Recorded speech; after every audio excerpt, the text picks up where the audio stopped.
The opposite of perseverance is procrastination. Perseverance means you never quit. Procrastination usually means you never get started. Although I consider the inability to finish something to be a form of procrastination. Ask people why they procrastinate, and you'll often hear something like this: I'm a perfectionist. Everything has to be just right before I can get down to work. No distractions, not too much noise, no telephone calls interrupting me. And of course I have to be feeling well physically too. I can't work when I have a headache. The other end of procrastination, being unable to finish, also has a perfectionist explanation. I'm just never satisfied. I'm my own harshest critic. If all the I's aren't dotted and all the T's aren't crossed, I just can't consider that I'm done. That's just the way I am, and I'll probably never change. Excuses sound best to the people that's making them up. You got every excuse in the world. That's why you're bankrupt. That's why ain't nothing changed and nothing will change. We are being raised in a generation of people that come up with every excuse in the book as to why they are not winning. You have that as a choice. You actually do.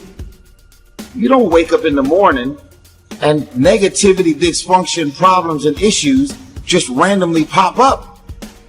These are the people that you have decided to include in your life. So the outcome of your day, your hour, your minute, your week, your month, and your year is always draining, always dysfunctional, and always crazy. Because these are the type of people you've decided to include in your day-to-day life. And there's some of you, you know what you want, but you are not personally willing to do the work it takes to get it. What you're trying to do is do what you've done on this level and get the next level. You like, I'm getting up every day, I'm lifting weights, I'm eating right, and I'm not getting the opportunity. It might require getting up and working out 3.5. It might require you saying no to your friends. It might require you changing your diet. It might require you moving to another city. Whatever it takes, you gotta be willing to do it, and you keep saying you're not there because of something else, because it's easier to blame somebody else. And there are those of you, you were this close, but you compromised. You let your feelings get the best of you.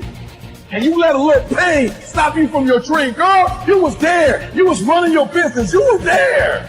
I didn't quit because people didn't understand. I worked harder when people didn't support me. You better grind, because if you don't, you will be stuck at that adversity for the rest of your life.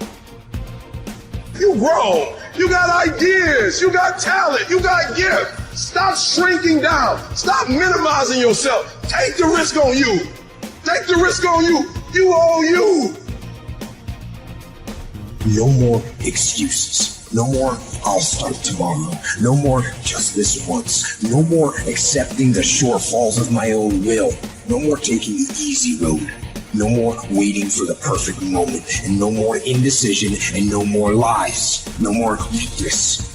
Now is the time for strength. And through strength, and through will, and through unwavering discipline, I will become who I want to be.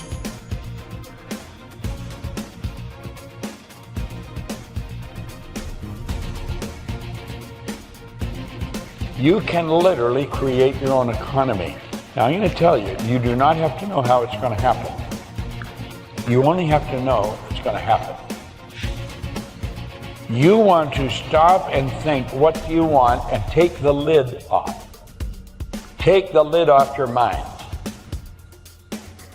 You can have anything you want. And I'm going to tell you something else. You don't even have to believe it. You can say, this is a crock. If you keep doing what I tell you, you're going to start to believe it. I'll explain something now and I'll explain it later, and you may see it different a little later. Our belief system is based upon our evaluation of something. And frequently, if we reevaluate a situation, our belief about it will change. Now, I've been studying the Bible. I've studied various religions. There's only a half a dozen, so it's not too difficult.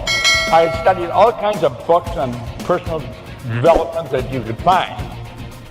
And every one of them kept saying, you got to believe. I'm thinking, how do you believe? Some says, you got to believe it. Well, how do you believe? That's a pretty good question, isn't it? How do you believe? Most people can't answer that. But they know if you don't believe it ain't going to happen. You got to believe it. And if you don't, you show it in everything you do. You got to believe it. I was trying to figure this out 9.5 years. I was in a coffee shop with a mentor, Leland Bell Van de Waal. And he said that, just in conversation. Our belief system is based upon our evaluation of something.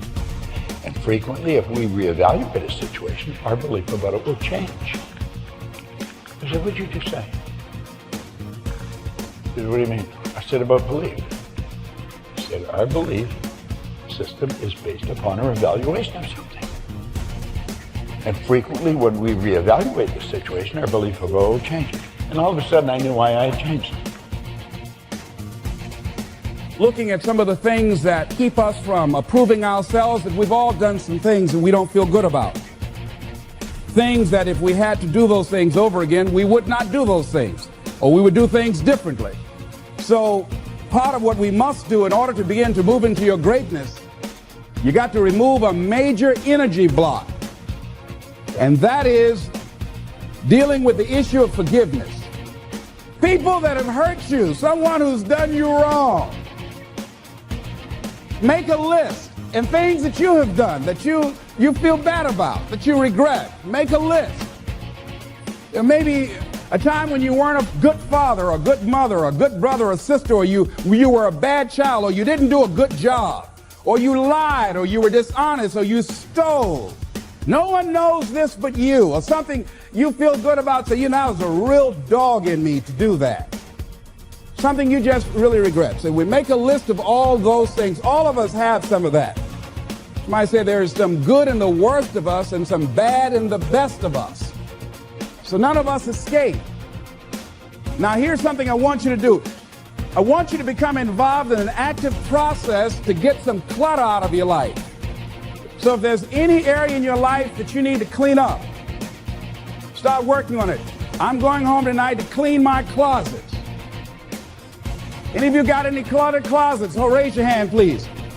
Good. Let's go home. Let that be our task this week. See, the first law of the universe is order. Go home and clean the closet out. Get the clutter out. Start letting some of this junk go to make some room for something else. Do that with people. There's some people who's cluttering up your life. They serve no purpose whatsoever. They're just holding and occupying the space that somebody useful, positive, nurturing, and contributing could be holding that space.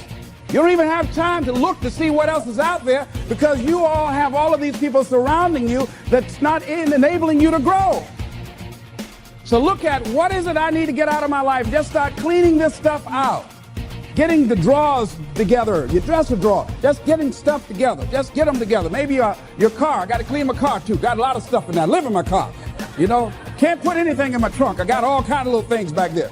2 of my children back there in the trunk, Everything, stuff everywhere. So I say, hey, let me get this together. See, whatever you have in your environment is a reflection of your consciousness. So you got all that chaos there. That represents some disorganized, cluttered section of your mind. So let's get all that out of there, all right? Work to get that out, clean that up. Relentless is more than just a mindset. It's a skill set, it's a mindset, it's a way to kick ass. We talk about kicking ass and taking names.